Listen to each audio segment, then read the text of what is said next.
Class 10th विषय संस्कृत का सबसे लास्ट चैप्टर है शास्त्रकारा, उसी को हम लोग आज पढ़ेंगे। सबसे पहले देखेंगे हिंदी वाला प्रश्न उत्तर, ठीक है। इसमें पहला प्रश्न है षट वेदांग के नाम लिखिए। देखिए वेद कितने होते हैं, तो जैसे कि आपको पता होगा कि वेद का 4 वेद होते हैं। वेद कितने होते हैं?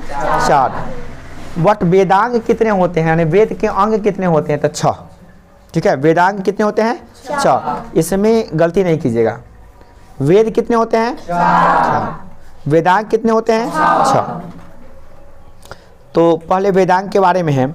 और वेद कितने होते हैं? 4 तक कौन कौन होते हैं? तो यजुर्वेद, ऋग्वेद, सबसे पुराना वेद है ऋग्वेद, यजुर्वेद, उसके बाद अथर्ववेद और सामवेद, ठीक है। 4 वेदों का नाम ऋग्वेद, यजुर्वेद, अथर्ववेद और सामवेद। बट वेदांग कितने हैं? तो वेदांग 6 है। सबसे पहला है शिक्षा, दूसरा कल्प, तीसरा व्याकरण, चौथा निरुक्त, 5वां छंद और 6ठा ज्योतिष, ठीक है। तो ये 6 वेदांग हैं। इस पाठ में वेदांग पे फोकस किया गया है। 6 जो वेदांग होते हैं उसी पे फोकस किया गया है।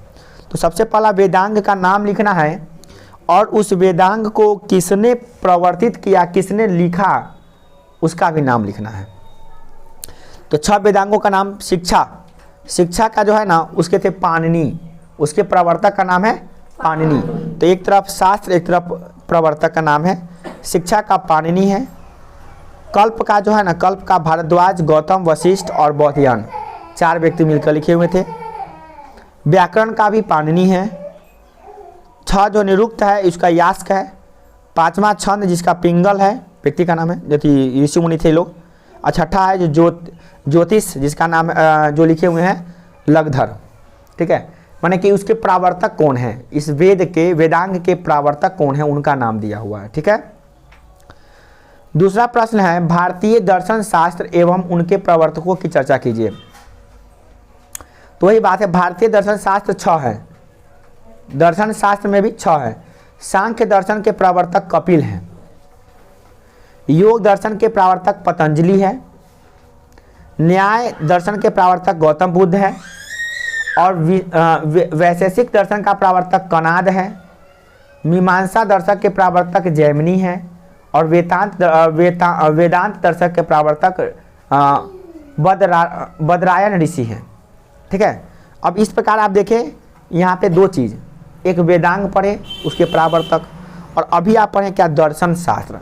आपके दिमाग में चल दर्शन शास्त्र क्या है। देखिए शास्त्र, दर्शन शास्त्र जो होता है ना, वैसी पुस्तक होती है जिससे हम भगवान का इंसान के साथ जो संबंध पे व्याख्या करते हैं ना, जो किताब, एक किताब होता है ना, जो किताब होता होगा जो भगवान और इंसान के बीच में संबंध बताता हो, उसकी व्याख्या करता हो कि भगवान कौन होते हैं, हम लोग कौन हैं, कैसे उससे जुड़े हुए हैं, इन सब का जो व्याख्या करता है ना, उस पुस्तक का नाम होता है क्या बोले, दर्शन शास्त्र।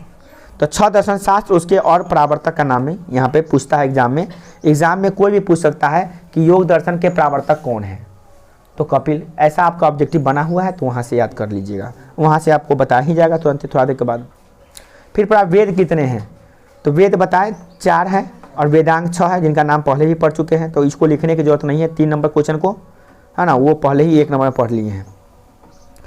कुल की रक्षा कैसे होती है, तो वेद में शास्त्र में बताया गया है कि कुल की रक्षा सदाचार से होती है। जब आपके अंदर सदाचार होगा, सुविचार होगा, अच्छे विचार होंगे, तो इससे आपका कुल अच्छा होगा, ठीक है। अगला है गुरु द्वारा शास्त्र का लक्षण बताया गया। इस पाठ में एक विद्यार्थी हैं और एक गुरु हैं। विद्यार्थी शास्त्र के बारे में प्रश्न पूछते हैं और गुरु शास्त्र के बारे में जवाब देते जाते हैं, उसी के बारे में बताया गया, ठीक है। तो शास्त्र ज्ञान का शासक है। अगर शास्त्र नहीं रहेगा तो ज्ञान शासित नहीं रहेगा। मतलब ज्ञान को शासित करने का काम कौन करता है? शास्त्र। मानव को कर्तव्य अथवा अकर्तव्य के विषय में शिक्षा देने का काम भी शास्त्र ही कहता है। मतलब शास्त्र पढ़ते हैं तो हमें ये ज्ञान होता है कि मनुष्य का क्या कर्तव्य है और कौन सा कर्तव्य नहीं है। जैसे आप लोगों को पता नहीं होगा, चाहे हम लोगों को पता नहीं होता सामान्य लोगों को कि कौन कौन सा हमारा धर्म है, कौन कौन काम हमको करना चाहिए, कौन कौन काम नहीं करना चाहिए। तो शास्त्र के अध्ययन से ये सारे प्रॉब्लम आपको दूर हो जाएंगे। ठीक है, शास्त्र का अध्ययन हम लोग नहीं करने जा रहे हैं, यहाँ पे कुछ प्रश्न उत्तर बस उसी को पढ़ना है। ठीक है, और उससे अनुशासित होना भी सीखते हैं कि मनुष्य कैसे अनुशासित होगा अपने जीवन में। ठीक है, सिविलाइज कैसे होगा, डिसिप्लिन कौन कौन से डिसिप्लिन को फॉलो करना चाहिए, ये सब हम लोग पढ़ते हैं शास्त्र में। अगला प्रश्न है, शास्त्र का जो पाठ है उसमें वर्णित जो वैज्ञानिक शास्त्रों पर प्रकाश डालने के लिए कहा जा रहा है, मतलब उस पर प्रकाश डालिए। तो देखिए, प्राचीन भारत में विज्ञान के विभिन्न शाखाओं में शास्त्रों की रचना हो गई।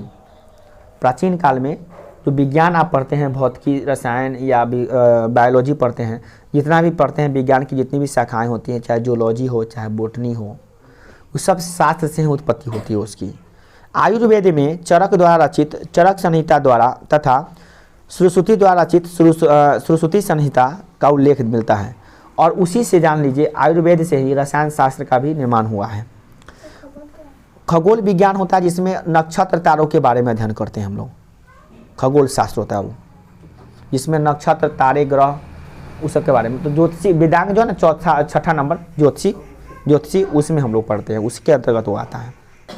ज्योतिष शास्त्र जो है ना, जो भी चीज़ ज्योतिष शास्त्र जैसे कि हाथ देखता है, भाग्य बताता है, कौन नक्षत्र है, किसमें क्या वर्षा होगा, कैसा काल चल रहा है, इस सब का जो अध्ययन है, जो उसका पुस्तक बनाया गया, वो खगोल विज्ञान जिसे कहते हैं आप, ये ज्योतिष शास्त्र से ही उत्पन्न हुआ है। ठीक है, आर्यभट्ट का जो ग्रंथ है आर्यभट्टकीय नाम से प्रसिद्ध है, वहाँ से भी आपको ये सब, मतलब उसी से आर्यभट्टिका नामक की वस्तु से ही मतलब ज्योतिष शास्त्र की उत्पत्ति हुई। मतलब कि खगोल विज्ञान के मेन कौन हो गए, आर्यभट्ट, है ना। अब देखिए, विज्ञान जो होता है ना, जैसे आप पढ़ते हैं रसायन शास्त्र, कभी गौर किए हैं, रसायन जैसे केमिस्ट्री कहते हैं आप, उसका पूरा नाम है रसायन शास्त्र, उस शास्त्र का ही एक अंग हुआ। भौतिकी शास्त्र, जीव विज्ञान शास्त्र, बोटनी जो होता है पादप विज्ञान शास्त्र, ये सब शास्त्र के अंतर्गत आता है। पहले जो था ना, विज्ञान थोड़ी ना था, शास्त्र था। प्राचीन काल में शास्त्र था, वो विज्ञान का रूप ले लिया अभी मॉडर्न युग में। ठीक है, अगला है, कल्प शास्त्र के प्रमुख रचनाकारों का नाम बताइए। तो कल्प का शास्त्र का नाम पहले ही आप पढ़ चुके, कौन शास्त्र का, उसमें बौधायन, भारद्वाज, गौतम, वशिष्ठ, ये सब थे, ऋषि मुनि थे, वो लोग किए थे कल्प शास्त्र का। कल्प शास्त्र में क्या पढ़ते हैं हम लोग, कायाकल्प, जैसे कि हमारा जो शरीर कैसे स्वस्थ रहेगा उसके नियम बताए गए हैं। ठीक है, ज्योतिष शास्त्र के अंतर्गत कौन कौन से शास्त्र आते हैं, तो ज्योतिष शास्त्र के अंतर्गत सुन लीजिए, पहला नंबर गणित शास्त्र, गणित जो शास्त्र पढ़ते हैं ना, ये ज्योतिष शास्त्र के अंतर्गत आता है। विज्ञान इत्यादि के बहुत सारे शास्त्र भी इसी के अंतर्गत आते हैं। अगला है, शास्त्र जो है मनुष्य को क्या शिक्षा देता है। शास्त्र पहले बताएं, शास्त्र हमें सुकर्म, कुकर्म, कर्तव्य और अकर्तव्य का ज्ञान देता है। क्या सुकर्म है, क्या कुकर्म है, क्या ज्ञाति, क्या कर्तव्य है, क्या अकर्तव्य है, क्या सत्य है, क्या असत्य है, इसका सही जानकारी हमें शास्त्र ही देती है। शास्त्रकारा पाठ के आधार पर शास्त्र की परिभाषा देना आपको 10वां नंबर प्रश्न है ये। क्या सांसारिक विषयों से आसक्ति, विरक्ति, अस्थाई या अस्थाई कृत्रिम उपदेश जो लोग देता है उसे शास्त्र कहते हैं। देखिए, शास्त्र कोई पूछेगा किसे कहते हैं, तो सीधी बात आप अपनी भाषा में क्या लिखिएगा, शास्त्र वह पुस्तक है जो हमें सत्य असत्य, कीर्ति अकीर्ति, क्या बोलते हैं इसको, कर्तव्य अकर्तव्य इत्यादि का पाठ पढ़ाती है, उस पुस्तक को हम लोग शास्त्र कहते हैं। सीधी बात लिखेंगे। ठीक है, और शास्त्रकारा पाठ के आधार पर संस्कृत की विशेषता बताइए। शास्त्रकारा पाठ में संस्कृत की विशेषता का वर्णन किया गया है। देखिए, एक्चुअली क्या है, शास्त्रों की रचना संस्कृत भाषा में की गई थी। अब वो अलग अलग शास्त्र में हम लोग जैसे गणित पढ़ते हैं, गणित भी एक शास्त्र है, तो वो आप हिंदी भाषा में पढ़ते हैं। रसायन शास्त्र, भौतिकी शास्त्र, ये सब आप हिंदी भाषा में पढ़ते हैं, अंग्रेजी भाषा में पढ़ते हैं, अलग अलग भाषाओं में ट्रांसलेट किया गया। बट सब इसका ओरिजिन क्या है, संस्कृत। संस्कृत के बिना शास्त्र का अध्ययन जो है ना, वो ऐसे ही हुआ जैसे कि आप सागर में से गागर निकाल दिए हो, मतलब बहुत सारा ज्ञान का भंडार में से थोड़ा सा प्राप्त कर लिए हो। मतलब डिटेल ज्ञान प्राप्त करना है तो आप किस भाषा में सीखिएगा? संस्कृत। संस्कृत से ही आप वेद का अध्ययन कर सकते हैं, क्योंकि वेदों का रचना भी संस्कृत में ही हुआ है।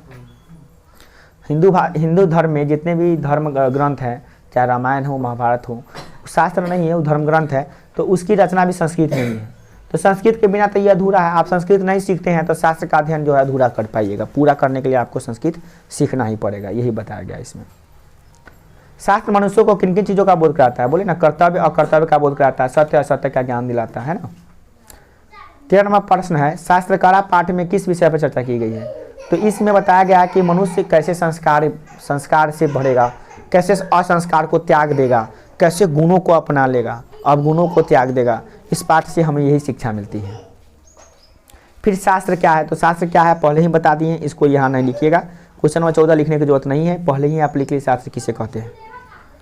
वेदांग किसने है? तो वेदांगों का नाम पहले ही 1 नंबर में लिख चुके हैं, तो इसको भी लिखने की जरूरत नहीं है। अब आता है भारतीय शास्त्रकारों का परिचय दीजिए। तो भारतीय शास्त्रकारा में भी पहले ही पढ़ चुके हैं कि वही पहला नंबर प्रश्न में ही कि 6 शास्त्रकार है, उसका भी नाम, तो ये भी लिखने की जरूरत आपको नहीं है। अगला है विज्ञान की शिक्षा देने वाले शास्त्र का परिचय दीजिए।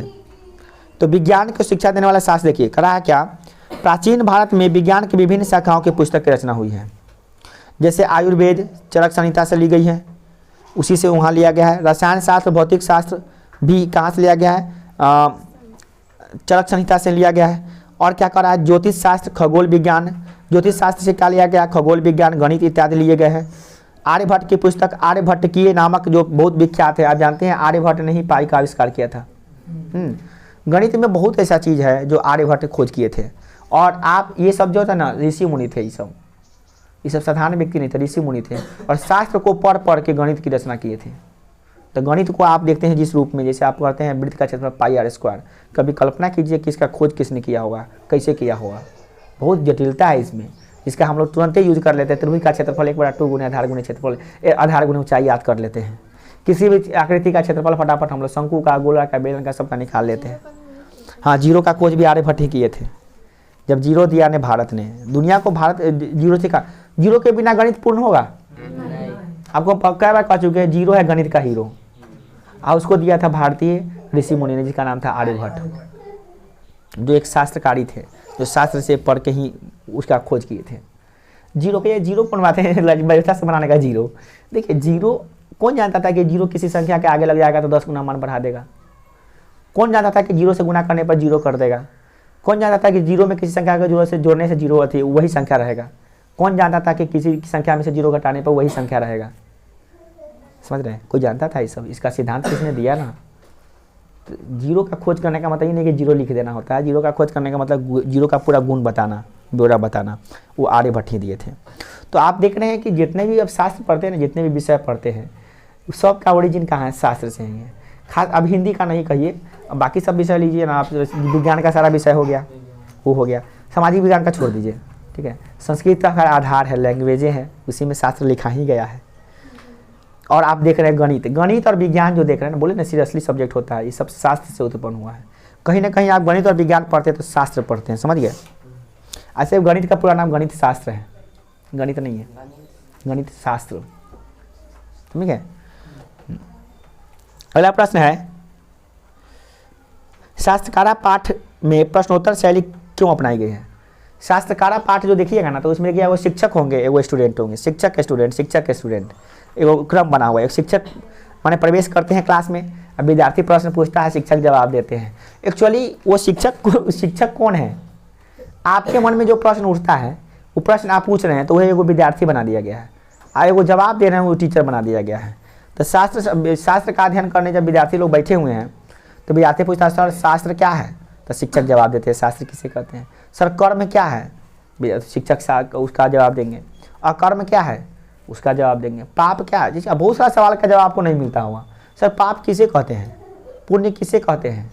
क्या कीर्ति है, क्या अकीर्ति है ना? क्या अनुशासन है? कृति माने होता है विख्याता, किसी चीज़ का प्रमुखता, किसी चीज़ की विशेषता। जैसे ना कहता है हमारा यश फैले, कीर्ति फैले, हमारा विशेषता फैले, इस तरह से होता है। ये सब का जो है ना प्रश्न उत्तर बना के आप पाठ पढ़िएगा ना, देखिएगा उसमें सब प्रश्न उत्तर तरफ का बनाया हुआ है, ठीक है। तो ये इसमें इसलिए कहा गया कि आपके अंदर जो सवाल है वो सवाल आप पूछिए, जो आपके अंदर सवाल उठते हैं ना जिसका जवाब कहीं नहीं मिलेगा, इसमें डालने की कोशिश किया गया है। सामान्य क्वेश्चन, ऐसा नहीं कि अभी पाठ पढ़ लेंगे तो शास्त्र का अध्ययन कर लिए, बट शास्त्र से संबंधित जो प्रश्न आपके दिमाग में आते हैं उस सब प्रश्न का प्रश्न और उत्तर इसमें दिया गया है इस पाठ में, इसलिए प्रश्न उत्तर के तौर पर दिया गया है इस पाठ। ठीक है, अगला है प्रवर्तकों का नाम भी आप पहले पढ़ चुके हैं, ये भी छोड़ दीजिएगा। 19 नंबर भी, 20 नंबर में क्या करा है, ये प्रवर्तक की चर्चा कर चुके हैं पहले ही, 20 नंबर में छोड़ दीजिएगा। शास्त्रकारा पाठ का 5 वाक्यों में से परिचय दीजिए। अब ये थोड़ा सा लिखिएगा आप, ठीक है। 21 नंबर पाठ प्रश्न जो लिखिएगा, ये क्या करा है, यह नवनिर्मित संवादात्मक पाठ है। शास्त्रकारा कैसी पाठ है, तो संवाद है। संवाद माने क्या होता है, बात करना, ठीक है। जैसे हम क्लास में इन किए तो आप कोई विषय में पढ़ाने आए तो आप प्रश्न पूछते हैं, हम जवाब देते हैं ना, उसी प्रकार से संवाद करना हो गया, ठीक है। इस प्रकार का ही पाठ है। इसमें जितने भी शास्त्र से संबंधित प्रश्न थे उस सभी प्रश्नों को पूछा है विद्यार्थी लोग, और टीचर लोग क्या किए हैं, उनका टीचर लोग नहीं, जो शास्त्र के बताने आए हैं वो शिक्षक बताते जाएंगे, ठीक है। तो इस पाठ में यह उद्देश्य है कि बात के माध्यम से आपके दिमाग में जो भी शास्त्र से संबंधित प्रश्न है वो सब जवाब मिल जाएगा इसमें, इस पाठ में, ठीक है। अगला प्रश्न है, वेद रूप शास्त्र के कृत्रिम शास्त्र में क्या अंतर है। वेद रूप शास्त्र और कृत्रिम शास्त्र में क्या अंतर है। एक शास्त्र जो वेदों से उत्पन्न हुआ, एक जो उसका कृत्रिम मतलब हम लोग बना के नया तरीका से रूप में लाएं, जिसको हम लोग आर्थिक रसायन शास्त्र कहते हैं, भौतिकी शास्त्र कहते हैं, गणित शास्त्र कहते हैं, वो नया वाला हुआ। तो एक जो है जो ऋषि मुनि लिखे उसे क्या कहते हैं, जो शास्त्र ईश्वर प्रदत्त, जो शास्त्र ईश्वर प्रदत्त है वो नित्य है, उस शास्त्र को वेद रूपी शास्त्र कहते हैं। जिसको ईश्वर ने रचना किया उसको क्या कहते हैं, वेद रूपी शास्त्र। और जिसको ऋषि मुनियों ने उसको व्याख्या किया उसको कहते हैं हम लोग क्या, इसको कहते हैं, इसका नया नाम हो गया क्या, कृत्रिम शास्त्र। और उसी से ट्रांसलेट करके के उसको अनुवाद करके के नया रूप दिया, जिसको हम लोग कहते हैं मॉडर्न शास्त्र, जो अभी आप पढ़ते हैं नया, ठीक है। तो जो प्योर था, जो ईश्वर द्वारा प्रदत्त है शास्त्र, ठीक है, वो दुर्लभ है, उसका अध्ययन करना दुर्लभ है, बहुत ही दुर्लभ, क्योंकि बहुत ही प्राचीन भाषा का उसमें प्रयोग किया गया है, ठीक है।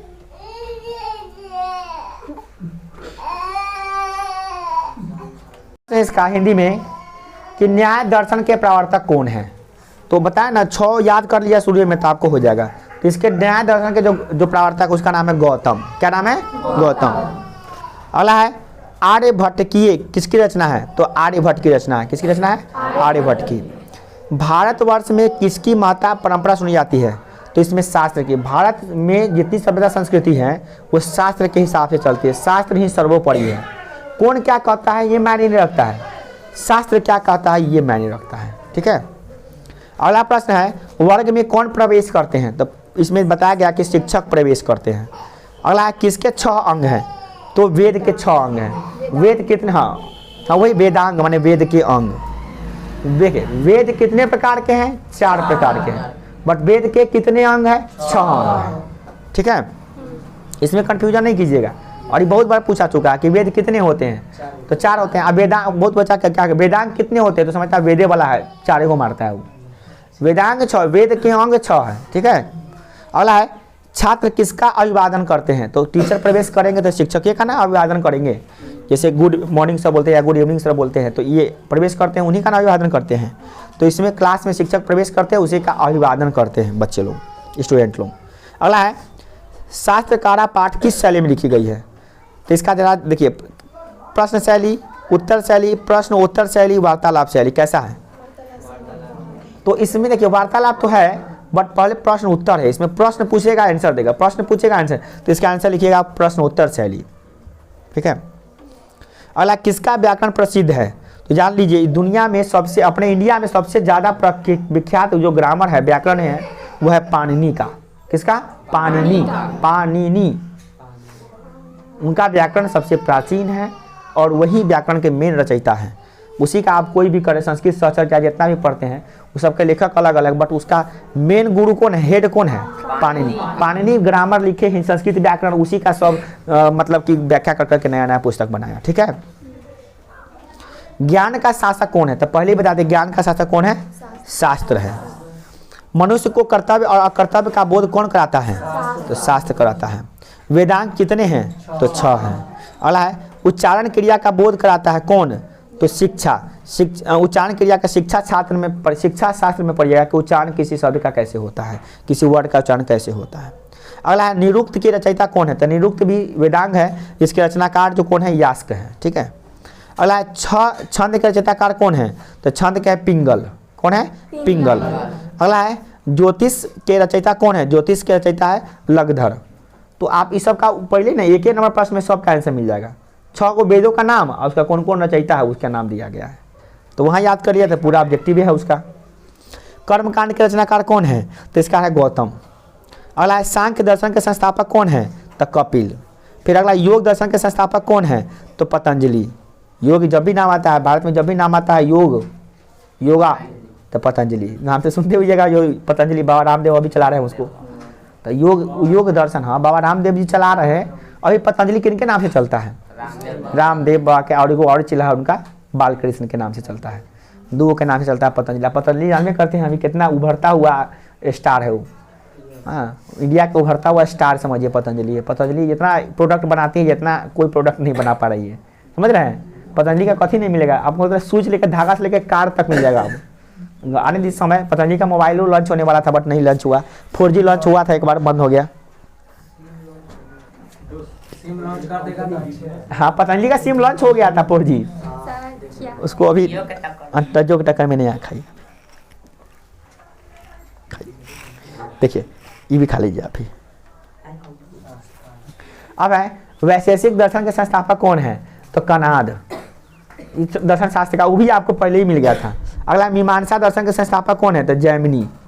अगला वेदांत दर्शन के संस्थापक कौन है, तो बदरायन। तो आप देखिए एक बार में 6 गो वेदांग वाला 6 गो दर्शन शास्त्र है, वो 6 का प्रवर्तक याद करिए, 6 और 6 12, तो आपका ऑब्जेक्टिव तो ऐसे ही 25-26 हो गया। उसी का घुमा फिरा के पूछेगा तो बस आप उसको 6 को 12 को याद कर लीजिए, बस एकदम कंप्लीट पाठ हो जाएगा आपका। अगला है कृषि विज्ञान किसने लिखा था, तो कृषि विज्ञान पराशर ने लिखा था, ये थोड़ा सा अलग है। अगला है वृत्त संहिता के रचनाकार कौन है, तो यह वराह मिहिर, ठीक है। वराह मिहिर व्यक्ति का ऋषि थे, वही लिखे थे कृषि शास्त्र। अगला है मनुष्यों के सांसारिक विषयों की शक्ति एवं विरक्ति का उपदेश देता है, उसे क्या कहते हैं, तो शास्त्र। देखिए संसार में किससे लगाव रखना चाहिए और किससे लगाव नहीं रखिए, इसका परिचय, इसका ज्ञान हमको कहाँ से मिलेगा, शास्त्र से। जैसे अभी हम लोग क्या करते हैं, हमारे लिए बहुत चीज़ है, एग्जाम है, नौकरी है, पैसा है, धन है, दौलत है, स्वर्ग है, घर है, संपत्ति है, माता है, पिता है, आगे चल के बीवी होगा आपका, बल बच्चे होंगे आपके, समाज होंगे, देश होगा, दुनिया होगा, बहुत सारी चीज़ है। बट देखिए ये सब दिखावा है। जब शास्त्र पढ़िएगा ना तो पता चलेगा शास्त्र में एक्चुअली बताया गया कि हम लोग जहाँ से आए हैं ना और जहाँ को जाएंगे ना, एक्चुअली एक उद्देश्य से हमारी धरती पे अवलोकन हुआ। धरती पे हम लोग एक उद्देश्य से आए हैं, बट उस उद्देश्य को पूर्ति करते नहीं हम लोग। जब तक करे तब तक हम लोग का समय निकल जाता है। तो उस शास्त्र नहीं बताता, शास्त्र का अध्ययन कर लीजिएगा ना तो आपको पता चल जाएगा कि किससे संबंध रखना चाहिए, किससे नहीं, और क्या करना चाहिए हमें, क्या नहीं करना चाहिए। अब आपके सवाल ये भी उठ रहा होगा सर शास्त्र का अध्ययन आपने किया है।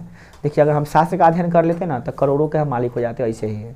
शास्त्र का अध्ययन करने वाले व्यक्ति तो गरीब थोड़ी ना होंगे, वो तो ऐसे भी प्रखंड विद्वान हो जाएंगे। तो हम शास्त्र का अध्ययन नहीं किए थे। हाँ हम छोटे मोटे शास्त्र का अध्ययन किए थे, साइंस शास्त्र, भौतिकी शास्त्र, जो आप भी करते हैं। ये छोटे मोटे शास्त्र हो गए, नीचे के बहुत शास्त्र का शाखा के शाखा उपशाखा हो गए ये सब, ठीक है। तो हम लोग छोटे छोटे शास्त्र में उलझे रहते हैं। अभी हालांकि शास्त्र का अध्ययन, आप ऐसा शास्त्र का अध्ययन हम लोग नहीं करते हैं ना। अभी इसके बाद रसायन शास्त्र पढ़ाएंगे, उस शास्त्र का अध्ययन करेगा आप, बट उसकी उस उपशाखा की उपशाखाएँ बहुत सारी अंदर, माने छोटा सा पार्ट है उसका, ठीक है ना। शास्त्र का अध्ययन तो करना ही पड़ता है इंसान को। पूरा दुनिया तो शास्त्र से चल रही है, विज्ञान के बिना दुनिया होगा। अब विज्ञान की जितनी शाखाएं शास्त्र है ना, दुनिया चलाने के लिए शास्त्र का ही सहारा लेना पड़ता है, अप्रत्यक्ष रूप से, समझिए। अगला है चरक संहिता क्या है, चरक संहिता जान लीजिए। आयुर्वेद, इस दुनिया में आप आयुर्वेदिक का नाम सुने होइएगा, आयुर्वेद समझते हैं ना, आयुर्वेदिक दवाइयाँ सुने होइएगा, जड़ी बूटी वाला दवाइयाँ। पहले हमारे यहाँ थोड़ी मेडिसिन था, अंग्रेजी दवाइयाँ, अंग्रेजी डॉक्टर हुआ करते थे क्या, नहीं। लक्ष्मण जी को शक्तिमान लगा था तो क्या दवाई से ठीक हुआ था, जड़ी बूटी से। मरा हुआ इंसान को भी जड़ी बूटी से ठीक, मृत्युंजय जड़ी बूटी कोई होता है, एक जड़ी बूटी जिससे मरा हुआ इंसान में ही प्राण आ जाएगा। ऐसे ऐसा जड़ी बूटी है अपने दुनिया में, अपने भारत में, समझ रहे हैं। हाँ संजीवनी बूटी, उससे भी खतरनाक जड़ी बूटी से है, मरा हुआ इंसान को जीवित कर सकता है, ऐसा ऐसा जड़ी बूटी सब है। आयुर्वेद कहता है कि आयुर्वेद कोनो ऐसा बीमारी नहीं जो आयुर्वेद में इलाज नहीं है। उसके जो मेन रचयिता थे वो थे चरक, महर्षि चरक। समझ गए, महर्षि चरक जो थे ना, आप सर्च कर लिया, महर्षि चरक जो थे ना, वह व्यक्ति थे जिन्होंने सारे बीमारियों का इलाज संस्कृत के सूत्रों में कर दिया। अब कहिएगा पता है आपको, जब ये हो रहा था कोरोना के जब वैक्सीन बन रहा था, तो इधर भी शास्त्र आयुर्वेदिक के जो अभी डॉक्टर सब हैं, जो भी रिसर्चर है, वो लोग भी सर्च कर रहा था आयुर्वेदिक से, क्योंकि उसके संस्कृत का उस श्लोक ढूंढ रहा था, क्योंकि जो बीमारी निकलेगा ना आज से 100 साल बाद भी, उसका भी इलाज उसी में छुपा हुआ है, बस उसको खोजने की जरूरत है। आसपास के पेड़ पौधा जितना अच्छा, क्योंकि दुनिया में इतना पेड़ पौधा जानते हैं, देखते हैं। अगला है, अब संस्कृत में प्रश्न है, तो संस्कृत में जो प्रश्न है वो सब जस्ट इसी का संस्कृत रूपांतरण किया गया है, तो आप उसको सीधे लिख लीजिएगा। संस्कृत का हम सीधे इसे भगा दे रहे हैं, ठीक है, आप वहाँ से नोट कर लीजिएगा। चलिए हम इसे सीधे भगा दे रहे हैं, ज़्यादा बहुत ज़्यादा लिखना भी तो है आपको। हाँ, आराम आराम से कर रहे हैं। हो गया, हो गया, चलिए ये भी हो गया आपका।